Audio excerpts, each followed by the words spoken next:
오늘 하나님께서 우리에게 주시는 말씀은 요한복음 18장 1절에서부터 14절까지의 말씀입니다. 요한복음 18장 1절에서부터 14절까지 말씀을 저와 여러분이 한 절씩 교독하시고 마지막 14절을 함께 읽겠습니다. 예수께서 이 말씀을 하시고 제자들과 함께 기드론 시내 건너편으로 나가시니 그곳에 동산이 있는데 제자들과 함께 들어가시니라. 그곳은 가끔 예수께서 제자들과 모이시는 곳이므로 예수를 파는 유다도 그곳을 알더라. 유다가 군대와 대제사장들과 바리새인들에게 얻은 아랫사람들을 데리고 등과 횃불과 무기를 가지고 그리로 오는지라. 예수께서 그 당할 일을 다 아시고 나아가 이르시되 너희가 누구를 찾느냐? 대답하되 나사렛 예수라 하거늘 이르시되 내가 그니라 하시니라. 그를 파는 유다도 그들과 함께 섰더라. 예수께서 그들에게 내가 그니라 하실 때에 그들이 물러가서 땅에 엎드려지느니라. 이에 다시 누구를 찾느냐고 물으신데 그들이 말하되 나사렛 예수라 하거늘 예수께서 대답하시되 너희에게 내가 그니라 하였으니 나를 찾거든 이 사람들이 가는 것을 용납하라 하시니 이는 아버지께서 내게 주신 자 중 하나도 잃지 아니하였사옵나이다 하신 말씀을 응하게 하려 함이니라. 이에 시몬 베드로가 칼을 가졌는데 그것을 빼어 대제사장의 종을 쳐서 오른편 귀를 베어버리니 그 종의 이름은 말고라. 예수께서 베드로더러 이르시되 칼을 칼집에 꽂으라. 아버지께서 주신 잔을 내가 마시지 아니하겠느냐 하시니라. 이에 군대와 천부장과 유대인의 아랫사람들이 예수를 잡아 결박하여 먼저 안나스에게로 끌고 가니 안나스는 그 해의 대제사장인 가야바의 장인이라. 가야바는 유대인들에게 한 사람이 백성을 위하여 죽는 것이 유익하다고 권고하던 자라라. 아멘. 예수님이 잡히시던 순간의 기록을 보면 참 아이러니한 것 투성입니다. 사실 사람의 힘으로 예수님을 잡는 것부터가 불가능한 일이죠. 지금까지 바리새인들과 서기관들은 여러 번 예수님을 잡으려고 시도했지만 그리 되지 못했습니다. 여러 사람들이 막아서가 아니고 예수님이 숨어 계셔서 그런 것도 아니었습니다. 주님은 항상 드러나는 데서 사역하셨으며 여러 유대인 지도자들과 논쟁하며 자유롭게 토론하셨습니다. 예수님께서 여타 보통 사람들 같았더라면 그를 싫어하던 지도자들이 얼마든지 그를 끌어갈 수 있었을 것이고 천국을 전하시던 그 입을 막을 수 있었을 것입니다. 하지만 이상하게도 예수님을 잡으러 그 자리에 가보면 예수님은 유령과 같이 사라지셨고 이미 다른 자리에서 사역을 하고 계셨습니다. 복음서에선 주로 아직 때가 되지 못했기 때문에 주님을 잡을 수 없었다고 합니다만 사실 능력으로만 보자면 사람의 능력으로 메시아를 잡는다는 것 자체가 아마 개미가 코끼리를 잡아간다는 말과 비슷할 것입니다. 도저히 성립될 수 없는 일입니다. 복음서에서 예수님이 하신 일과 그 능력을 잠시만 생각해 보겠습니다. 주님은 처음 보는 사람의 마음도 꿰뚫어 보셨고 생각을 아셨습니다. 악한 영에 사로잡힌 사람을 그저 부드러운 말로써 자유롭게 하십니다. 호통을 치지 않고 부드러운 말씀으로 하시는데도 엄청난 능력이 나타나는 것을 우리는 지금까지 봤습니다. 한 예로 마가복음에 보면 힘이 너무 세서 아무도 도저히 결박할 수 없었던 한 귀신 들린 사람을 그저 말 몇 마디로 조용하게 만드시고 그 귀신이 떠나서 그 사람을 깨끗하게 만들으셨던 분이 바로 주님이십니다. 아픈 사람의 병을 순식간에 낫게 하시고 죽은 사람도 일으키시며 바다 위 몰아치는 폭풍우도 잠재우시는 분이 주님이셨습니다. 사탄의 계략도 하나님의 말씀으로 파괴하시고 가장 뛰어난 사람들의 논쟁도 부끄럽게 만드는 지혜의 주인이 바로 예수님이셨습니다. 이 모든 과정 가운데 주님은 분명 그 능력을 최대한 절제해서 사용하셨던 것이 분명합니다. 변화산상에서 제자들이 보았던 그 영광스러운 모습을 공생의 내내 휘감고 다니셔도 되셨을 분인데 반대로 가장 낮고 가난한 사람들을 위해 겸손한 모습을 하고 다니셨을 뿐입니다. 그러니 이런 분을 인간의 능력으로 잡을 수 있는 방법이 없을 것입니다. 오늘 예수님을 잡으러 간 군사들과 제사장들의 종들은 횃불과 무기를 들고 예수님을 잡으러 갔습니다. 그런데 횃불과 검과 몽둥이 따위로 예수님을 잡으려는 것은 아마 터무니없는 시도일 것입니다. 다른 복음서에 보면 오늘 말씀처럼 베드로가 말고의 귀를 칼로 쳤을 때 예수님은 한마디 아주 무시무시한 말씀을 하시는 것을 볼 수 있습니다. 지금 명령하면 12도 되는 천사의 영을 불러서 로마 군대와 맞서 싸우게 할 수도 있다고 말씀하시죠. 만일 마음을 먹으셨다면 예수님은 그날 밤 로마를 멸절시켜 버리실 수도 있는 분이셨습니다.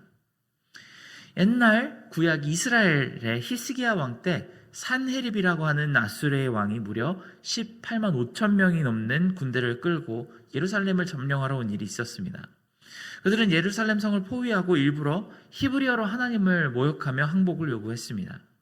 그때 하나님 앞에 납작하게 무릎을 꿇은 히스기야 왕에게 이사야 선지자는 하나님이 이 싸움을 직접 싸우실 것이란 놀라운 약속을 받죠. 그리고 그날 밤 성경 원어로 보면 단 한 명의 천사가 와서 산헤립 왕 한 명만 빼고 18만 5천 명의 군사를 모조리 죽여버렸다고 합니다. 많은 학자들은 이것이 고대인의 허풍과 과장이 들어간 기록이고 아마 전염병이 심각하게 아수르 군대에게 큰 피해를 주었을 것이라고 설명합니다. 하지만 이런 설명 또한 아무런 근거가 없는 추측에 불과하죠. 우리는 성경을 있는 그대로 믿는 사람들이라 그때 그 기록대로 그런 일이 있었을 것이라고 믿습니다. 이 역사에 봐도 한 천사가 하룻밤 내에 18만 5천 명의 군사를 아무 소리 없이 멸절시켜버렸던 전례가 있습니다. 그러면 12영이 넘는 천사는 얼마나 큰 군대를 상대할 수 있었을까요? 예수님은 정말 마음만 먹으셨다면 하룻밤새 로마를 무너뜨리고 곧바로 다음날 아침에 예수님의 왕국을 세우실 수 있는 분이셨습니다. 하지만 주님은 이런 모든 능력을 사용하지 않으시고 그저 제사장들의 종에게 끌려가서 고난을 받으셨습니다. 오늘날에도 예수님의 일대기를 조사하는 사람들 중에 주님이 실패한 변혁가라고 해석하는 사람들이 있습니다. 사랑과 인자로 인간의 세상을 변화시키려고 했고 부유하고 힘이 있는 사람들 편에 서기보다는 가난하고 연약한 사람들의 편에 서서 로마 사회를 변혁하려고 했던 위대한 시도가 기득권의 탄압으로 인해 안타깝게 짓눌러져 사라져버렸다고 설명합니다. 그 의도는 참 좋았으나 그 뜻을 이루지 못하고 사형당하셔서 사라졌다고 주장하죠. 정말로 미련한 해석이 아닐 수 없습니다. 복음서에 기록된 주님의 기적이 반만 사실이라고 해도 절대 일어날 수 없는 이런 해석입니다. 오늘 말씀에 보았을 때도 그렇습니다. 5절과 6절에 보면 로마 군사들이 나사렛 예수가 누구냐고 물었을 때 예수님께서 굉장히 의미심장한 답을 하십니다. 한국어 성경으로 보면은 나로다라고 하시는데 그 답이 헬라어로 에고에이미입니다.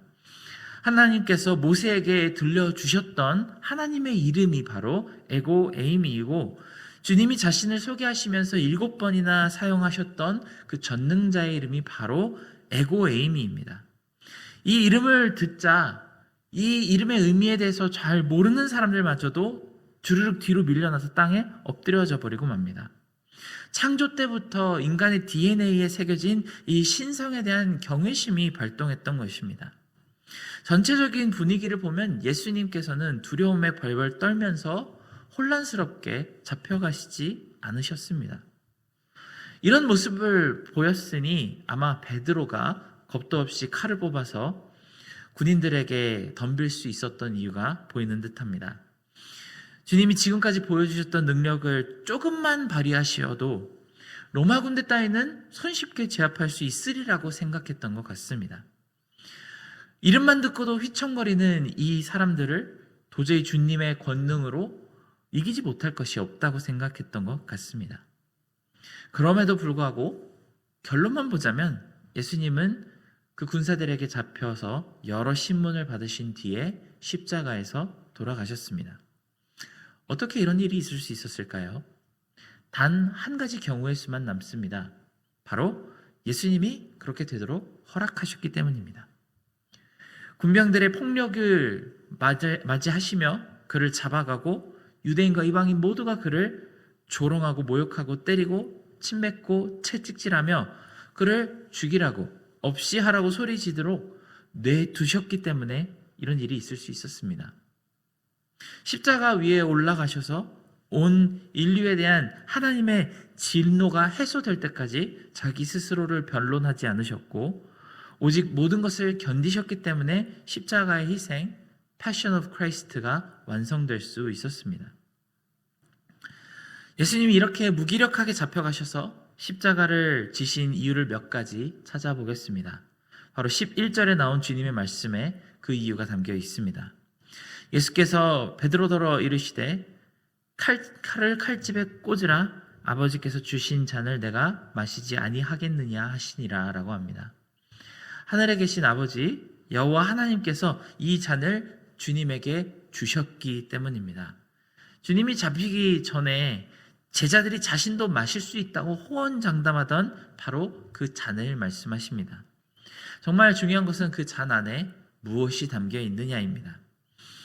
제자들이 생각했던 것처럼 그 잔 안에는 하나님의 권세와 특권과 인정과 능력이 담겨 있는 것이 아니었습니다. 반대로 온 인류에게 죄 많은 이 인류에게 퍼부어져야만 하는 심판의 진노가 그 잔 안에 담겨 있었습니다. 우리 주님이 해결하셨어야 했던 그 밤에 가장 고통스러운 짐은 인간의 무지함도 아니고 이 지도자들이 상황 파악을 하지 못하고 있는 안타까운 실책 또한 아니었습니다. 바로 하나님의 진노가 이제 곧 모든 인류를 심판하실 만큼 가득 찬 그 진노의 잔이 주님 앞에 있었다는 것입니다. 그러니 예수님은 이 잔 안에 담긴 진노를 해결하시는 것을 가장 큰 우선순위로 두시기로 결심하셨습니다. 그리고 이 진노를 해결하는 방법은 한 가지밖에 없다는 사실을 잘 알고 계셨습니다. 이 놀라운 결심은 정말 커다란 아이러니를 만들어냅니다.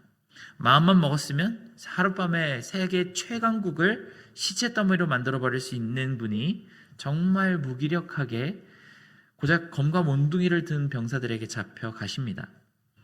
아무런 죄도 없으신 분이 많은 신분을 받으셔야 했고 영원한 정능자께서 채찍에 상하시고 못에 찔려 피를 흘리시고 로마 병사의 창질에 물과 피를 쏟으셔야만 했습니다. 다시 한번 말씀드리지만 주님께서 이런 일을 감당하시기로 작정하신 것이 아니라면 절대로 일어날 수 없는 일이었습니다. 예수님께서 조금만이라도 아주 머리카락 하나 정도만이라도 신적인 권능과 영광을 드러내셨다면 아마 그 밤에 예수님의 옷자락도 건드릴 수 있는 사람이 없었을 것입니다. 그를 정죄하던 그 자리에 엎드려서 자기 죄를 자복하며 죽여달라고 호소했을지도 모릅니다.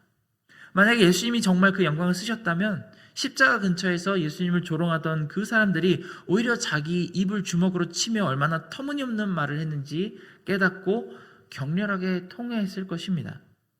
그런데 오히려 예수님은 처참한 몰골로 모든 비난을 다 감내하시며 아무 말 없이 그 길을 끌려가셨습니다. 이 일은 모든 사람들에게 구원의 길을 열어주시기 위해 우주가 창조되기 전부터 하나님께서 정하신 일이었기 때문입니다. 주님께서 말고의 귀를 고쳐주신 것을 보면 그것을 알 수 있습니다. 그날 밤엔 아무도 다른 사람이 상처받을 시간이 아니었습니다. 오직 예수님께서 온 인류의 죄를 위해 상처받으실 시간이었었던 것입니다. 어제 17장에 나왔던 주님의 기도가 거듭 등장했던 것처럼 예수님께 주어진 그 사람들이 전부 보호를 받고 구원의 길을 얻게 될 일은 주님을 전부를 내려놓았기 때문에 일어날 수 있었던 일입니다. 십자가를 향하는 예수님의 고난은 우리가 앞으로도 계속 요한복음을 통해 살펴보겠지만 정말 생각하고 또 생각해봐도 아이러니 투성이입니다. 전능하신 하나님의 아들은 대체 왜 우리를 위해 그런 모진 고난을 경험하셨어야만 했을까요? 그분이 증명하려고 하셨던 사랑의 깊이는 어느 정도일까요? 그저 십자가에서 무기력하게 피 흘리며 죽으신, 우주를 말씀으로 창조하신 창조주의 은혜는 얼마나 커다란 가치를 가지고 있는 것일까요? 아마 우리는 절대로 이 세상에 살면서 이 은혜와 사랑 그리고 용서의 기적을 전부 이해할 수 없을 것입니다. 그저 감성적으로 받아들이기만 해도 벅찬 것이 바로 십자가에서 보여주신 하나님의 사랑입니다. 이 모든 것을 내려놓는 거대한 사랑을 마주할 때 우리 또한 주님처럼 내려놓을 것이 참 많다는 것을 깨닫게 됩니다. 세상에 속한 욕심과 정욕, 그리고 무가치한 자존심들을 내려놓을 수밖에 없습니다. 내가 내 힘과 능력을 사용해서 정말 내 뜻대로 하고 싶었던 그 수많은 순간들을 하나님의 뜻을 위해서 내려놓아야만 한다는 사실을 깨달을 수밖에 없습니다. 제가 예전에 다른 교회에서 전도사로 사역할 때 참 억울한 일을 경험했던 적이 있는데, 그로 인해 참 많이 우울했던 적이 있습니다. 그때 목사님께서 저에게 해주신 말씀이 하나 있었는데요. 김전도사야, 네가 억울한 줄은 나도 정말 잘 아는데, 그리고 나도 억울한 일 참 많이 경험해봤지만 우리가 아무리 해도 예수님만큼 억울하지는 않잖아 라고 말씀하셨습니다. 당시에는 그 말씀을 듣고 사실 별로 위로가 되지는 않았습니다. 하지만 시간이 몇 년 지나고 나니까 그 말씀의 의미가 참 깊게 다가오는 것 같습니다. 주님께서는 한 번 손짓에 모든 자신의 권리를 찾으실 수 있었고 모든 미련한 입술을 봉해버리실 수 있었습니다. 그런 분이 사랑을 위해 선택하신 그 연약하심 앞에서 우리 또한 모든 이기적인 욕심을 내려놓을 수 있습니다. 주님은 정말 아무런 힘이 없으셨기 때문에 그런 연약함을 택하신 것이 아닙니다. 온 피조 세계 가운데 그를 감당할 만한 존재가 아무도 없을 만큼 강한 분이셨기 때문에 그가 택하신 오늘 말씀에 보인 그 연약한 모습은 진정한 사랑의 증거가 될 수 있습니다. 우리가 이 증거를 마음속에 품고 오늘 하루를 온유하게 살아가는 주님의 진정한 백성이 되기를 기도합시다. 함께 기도하겠습니다. 사랑하는 하나님 아버지, 능력이 없으셔서가 아니고 정말 이 세상의 모든 우주를 넘치게 채우고도 남는 그 능력을 가지고도 그 모든 것을 내려놓고 잠잠히 십자가로 하나님의 진노를 해결하시기 위해 올라가신 예수님의 온유함을 우리가 바라볼 수 있게 도와주시기를 원합니다.